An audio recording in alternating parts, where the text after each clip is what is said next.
vamos a entrar directamente en la economía. Está con nosotros Leandro Mora Alfonsín, que es economista, para explicarnos principalmente sobre estos datos que solo confirman lo que nosotros palpamos diariamente, ¿no? La crisis, la inflación, la cantidad de cercanos que se quedan sin trabajo, que están buscando un trabajo extra pero no encuentran. Bueno, una crisis de una Argentina donde parece que con la política a veces no está a la altura de las circunstancias, porque las ideas no aparecen, como venimos diciendo desde el primer bloque. A ver, varias cosas. Primero, que los datos que se conocieron hoy, tanto de mercado laboral como del PBI y demás, son del segundo trimestre.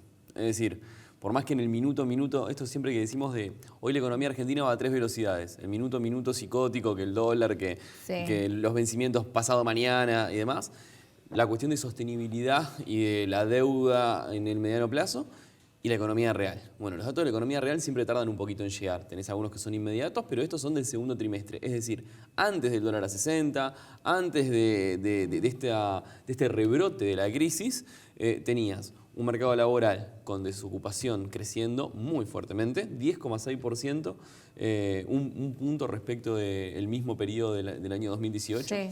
Y con algunos datos que confirman ciertas cosas, de que el mercado laboral está mal, en el sentido de que hay creación de empleo. O sea, los datos muestran que hay desocupación, pero que hay creación de empleo y que hay aumento de la actividad. ¿Qué significa eso?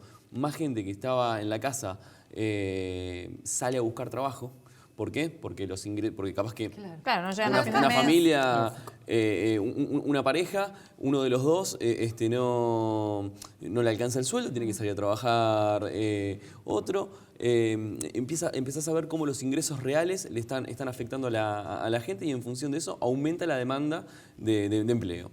Ese aumento de la demanda de empleo se refleja en la desocupación. Y al mismo tiempo lo que vemos es que el empleo que se crea es regularmente de baja calidad. Estamos hablando hay que esperar los datos a ver si se confirma la tendencia que se veía antes, cuando se abran las bases de datos de lo que se informó hoy. Pero lo que crece es el monotributismo, lo que crece es el cuentapropismo de baja calificación. Para poner la correlación sobre la calidad del empleo, que es uno de los temas fuertes, la industria, que es el sector que empleos con mayor calificación tienen, más asociados a tecnificación, a conocimientos y demás, ha perdido en el último año 68.000 empleos y en los últimos 4 años 140.000. Estamos hablando del sector que paga 32% más salarios que el resto. Entonces, en ese sentido, lo que vemos es que se confirma que tenemos un problema laboral. Y también se conocieron los datos del producto, del PBI, que ya sabíamos que estaba en caída, que está en caída ya comparándose con meses malos del 2018. Esto es importante decirlo, o sea, no es que nos estamos comparando con un buen momento, y en el que lo que vemos es que cae el consumo, cae el gasto público y que cae la inversión. 18% cayó en inversión. Y eso es un dato interesante, porque la inversión es las posibilidades de crecimiento de mañana. Claro. Si crece la inversión, vamos a tener problemas en próximos indicadores. No, y además si me decís que nada más es solo del primer trimestre y que lo que puede venir del segundo, es un poco del segundo, que puede venir algo poco peor por la devaluación, nada es muy alentador. El diagnóstico está clarísimo. Hice un poco de historia hoy y repasaba quizás cómo se resuelve esto o cómo se resolvió en otras partes del mundo. Por ejemplo, el milagro económico alemán. Vos como economista lo conocerás en detalle, pero para la gente explicarle un poco que después de la Segunda Guerra Mundial hubo una especie de boom industrial y de desarrollo tanto de la economía como sobre todo del empleo en Alemania, pero tenía algunos ejes que en la Argentina no terminan de funcionar, unos engranajes que acá no terminan de anclarse y funcionar. Los sindicatos, los empresarios y el Estado, de alguna manera marcando reglas de juego más claras, controlando la inflación, que es uno de los grandes problemas que tiene hoy la Argentina. Alemania lo logró en 2 oportunidades en realidad. Si bien el modelo se conoció después de la Segunda Guerra Mundial, previo a la Segunda Guerra estaba destruido Alemania y también generó un programa de rápido crecimiento, en ese caso incentivado porque se venía una nueva guerra. Entonces todo el aparato militar hizo que la economía también crezca tanto la economía en general como obviamente el empleo como arrastre. ¿Qué pasa en la Argentina? Que eso nunca se puede solucionar. ¿Falta un propósito? A ver, en primer ¿Cuál lugar, es el problema? algo bueno es que no tuvimos una Segunda Guerra Mundial. Lo vimos de lejos, digamos. Bien lejos, por no favor. sé, no me parece un ejemplo del todo comparable el caso alemán, sobre todo después de la gran hiperinflación alemana de la década del 20, porque la solución fue la propuesta por el nazismo. No me parece un ejemplo feliz para traer de lo colación. político, pero lo económico. No, pero en el sentido de que es un error comparar modelos de desarrollo como que se pueden perfilar en términos de lo que podés hacer vos para tu país. Es decir, por ejemplo, Corea también, después de la década del 60, tuvo un desarrollo enorme. Ahora, el modelo coreano de desarrollo incluía jornadas laborales de 16 horas para mantener la productividad alta. No es lo que aplicable vos a la podés pedir Argentina en una sociedad en con este clase contexto, media, exacto. sindicato, en ningún contexto, digamos, en una sociedad como la Corea Argentina. lo pudo hacer en ese contexto. Sí, en una sociedad que era una sociedad agraria que no estaba industrializada. Pero yendo a los temas de hoy, lo que sí necesitamos, por supuesto, es ¿qué hace el mundo desarrollado hoy? Con la economía de hoy, los países que le va bien lo que tienen son políticas industriales de base. Vos tenés el Advanced Manufacturing Program en Reino Unido, en Estados Unidos, tenés política industrial en Reino Unido, tenés las Abenomics en Japón, tenés el libro blanco chino, tenés proyectos de 10, 15 años que son políticas industriales de base, que tienen elementos macroeconómicos, que tienen elementos sectoriales, que tienen perfiles exportadores definidos, digamos. ¿Tienen los mismos gremios que acá? Sí. Que traban, porque acá traban bastante los gremios. En Europa vos tenés un nivel de sindicalización altísimo. O sea, no pasa tanto... A ver, por supuesto que las instituciones son importantes, pero no son todo. Ahora, si lo que vos tenés que pensar en Argentina es, independientemente de los actores, que no es un dato menor, Claro. lo que tenés que pensar es la película. Por ejemplo, si vamos a los datos de hoy de empleo, los que se conocieron hoy, uno ve que en las mujeres y particularmente en los jóvenes el desempleo es más alto. En los varones de 14 a 29 años, o sea, la edad económicamente activa, pero en el primer tramo, 18% de desocupación. En el caso de las mujeres, 23% de desocupación. ¿Qué te dice eso en parte? Que en las edades donde la gente tiene que desarrollar habilidades laborales en el trabajo, o sea, las habilidades que desarrollás trabajando, tenés las principales rigideces. Ese problema, y sobre todo en el segmento que más rotación laboral tiene, ese problema lo que te da es que primero, hay un desfasaje entre el mundo educativo y el mundo laboral, por un lado. Y por otro lado, que esa gente que hoy no encuentra trabajo y que no está desarrollando hoy habilidades para el trabajo, son las jubilaciones mínimas de mañana, son la gente que va a tener problemas de consumo, de sustento tal vez, porque cada vez el mercado laboral se vuelve más exigente y más excluyente. Entonces, cuando hablamos de una política estratégica industrial para la Argentina, no podemos dejar eso de lado y no podemos dejar otra cosa. En Argentina, 1/3 de la población vive en la 1,4 milésima parte del territorio, que es Capital y Gran Buenos Aires. Claro. Esa macrocefalia que tiene la economía argentina, donde 3 provincias te explican el 70%, el 65% del producto, 5 provincias el 80% de las exportaciones, donde el crédito productivo está concentrado en 2 provincias, el 80% del crédito productivo. Esas cuestiones hacen que cuando vos decís cómo hacemos para que Argentina se desarrolle en los próximos 30 años, tenga eso. Ahora, ¿hay que planear un futuro para la Argentina? Por supuesto. No obstante eso, tenemos urgencias que son hoy. Digamos, tenemos urgencias, se está debatiendo en el Congreso, más allá de las cuestiones políticas en el medio. La emergencia alimentaria, las pymes están en una situación muy urgente, que son las que los principales empleadores del país están en una situación muy grave, con tasas de interés que le impiden estar al día con sus obligaciones financieras recurrentes. Es decir, el problema de corto pagar los plazo... sueldos, les cuesta adquirir crédito porque ya no tienen cómo pagarlo tampoco. Vos pensá esto.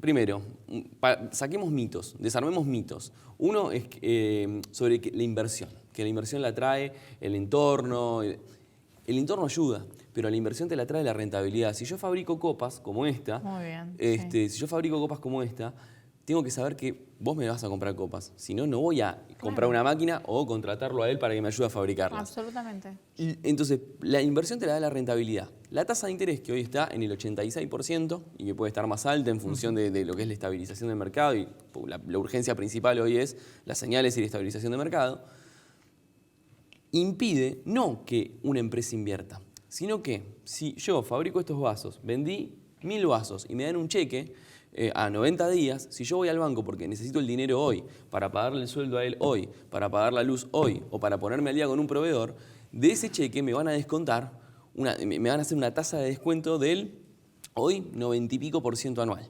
Claro. La tasa de adelanto de cuenta corriente, que las empresas se financian mucho con eso, está en el 77%. Entonces, en ese sentido, vos lo que ves es que las empresas empiezan a atrasar con proveedores, claro, tensando la cadena de pagos, se empiezan a atrasar con los salarios, y esa crisis financiera que ya tiene, no es nueva, que ya tiene entre 24 meses y 26 meses en Argentina, un poco más, poco menos, se está transformando en una crisis económica, porque empiezan los despidos, en los números laborales lo estamos viendo, porque empiezan las cesantías, eso impacta en el consumo, ese impacto en el consumo se ve en menores ventas, y menores ventas después se ve en más despidos, digamos. El círculo de la economía, en épocas de recesión como esta, se está transformando en un círculo vicioso. Transformarlo en un círculo virtuoso depende de apuntalar el consumo por un lado, atacar las urgencias que tiene la economía de corto plazo, pero con un plan, como decía, con un plan estratégico, haciendo que una medida tengamos en cuenta que tiene impacto sobre la otra. Lo que se vio después de las PASO, sobre todo en la sucesión de medidas y medidas, se vio que no había un plan. Es decir, te bajo el IVA por un lado, hago el reperfilamiento de deuda por el otro. O sea, las medidas en sí no tenían una armonía. Que algo que a mí me cuesta creer desde el punto de vista político, no que me cuesta creer, sino que me asombra, lo creo, pero me asombra todavía desde el punto de vista político, es que los candidatos saben más o menos cómo iban a dar las PASO. Alberto Fernández manejaba encuestas que le daban 8 o 9% arriba, no las divulgaba porque eran demasiado optimistas, hasta incluso para el propio equipo de Alberto Fernández. No esperaban este resultado. No, 15 no lo esperaba nadie, pero 18 fue al final. Ahora, el gobierno también podía manejar ese tipo de números. No obstante, en vez de generar que el presidente tenga para las 8 de la mañana del lunes siguiente de las PASO un plan con las medidas coordinadas, es decir, bueno, vamos a contener esto, fue como un golpe en la quijada que no acusó recibo. Entonces, en esa sucesión de parches y en esa sucesión de urgencias de corto plazo en la que vive nuestra economía, se nos hace muy difícil pensar en un plan estratégico. ¿Cómo hacemos un plan estratégico para parches el largo plazo? Ojo, no son mutuamente excluyentes. Vos podés pensar el largo y al mismo tiempo atender el corto. Bueno, para eso funcionan los equipos. Pero hay capacidad entre los economistas o en los posibles. Argentina tiene muchísima capacidad, tiene cuadros Lo que hay que tener buenísimos. Sí, pero después llegan al poder y no lo hacen. Porque Claro. este problema que estamos exponiendo los últimos 4 años también viene de los gobiernos anteriores. Por supuesto, es Yo un no he problema en visto Argentina. realmente estrategias a largo plazo como para poder mantenerse de un gobierno a otro, políticas de Estado, como se le dicen, en ningún gobierno. Es que hay que entender que Debería ser muy difícil al es que llegar estas al cuestiones poder. estas cuestiones técnicas que podemos hablar, un plan estratégico y demás, están atravesadas por el mundo de la política. Y lo cierto es que en la Argentina hemos renegado, sobre todo de la década de mediados de los 70 en adelante, del rol que tiene la política en la cosa pública y en la cosa económica. Vamos, la política está en el centro de estas decisiones y cuando gestionar no es gobernar, o mejor dicho, gobernar no es gestionar. Cuando uno gobierna lo que hace es las pugnas hegemónicas, o sea, la gestión de intereses de las distintas clases y grupos sociales, tienen que coordinarse en el plano social. Gestionar una empresa tiene otros objetivos, el objetivo de la ganancia. Entonces, el entender que la política esté en el centro de la cosa económica, de la cuestión económica, es fundamental. Y me parece que tanto el gobierno actual como el Frente de Todos, digamos, y las muestras de moderación que de a poco van empezando a dar todos los actores políticos, a mí por lo menos me da la sensación de que se está entendiendo por lo menos la gravedad de la crisis en la que estamos. Está bien. Ahora, si Alberto tiene un plan, no lo sabemos, porque un plan económico, porque justamente confunde mucho las diferencias que hay de ideológicas entre sus equipos económicos. No es lo mismo Nielsen, siempre lo decimos, que Culfas o que a Manuel Álvarez o que Todesca, ¿no?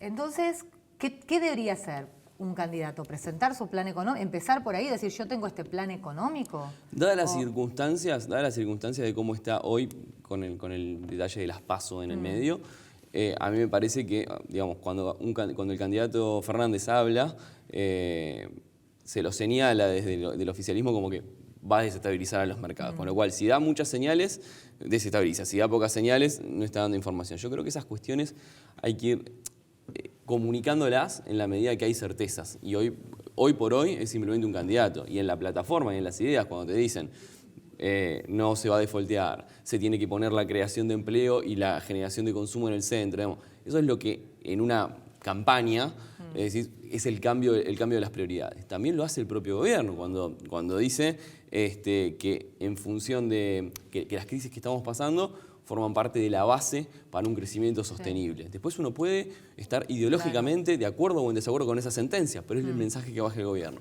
En ese sentido yo creo que el debate en la Argentina, la riqueza del debate en la Argentina, tiene muchos casilleros para completar todavía. Ahora, volviendo a lo que decías vos, Diana, hace un rato, y en línea con tu pregunta, porque me parece que se fusionan, Argentina tiene cuadros técnicos, tiene capacidades y tiene sectores productivos, tiene empresarios con mucha idea y con mucha dinámica, muchos empresarios pymes que tienen mucha conciencia del rol que ocupan en las economías regionales.